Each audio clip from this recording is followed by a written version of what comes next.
తప్పటడుగులు వేస్తూ ఉన్నప్పుడు అదుపు తప్పినే కింద పడ్డప్పుడు అది చూసి అమ్మ బిరబిరా ఉరికొచ్చి దెబ్బ తాకేనాని ఒళ్ళంతా చూస్తది.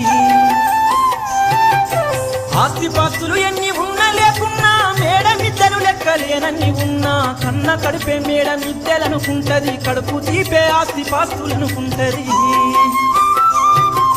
జ్వరమొచ్చి ఒళ్ళు కాలితే అమ్మ గుండె నిండా బాధ ఉంటది.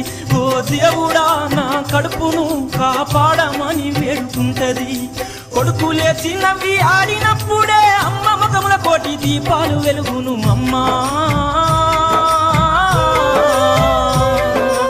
అమ్మనైనా అమ్మ పాట వింటే ఎంత మధురమో.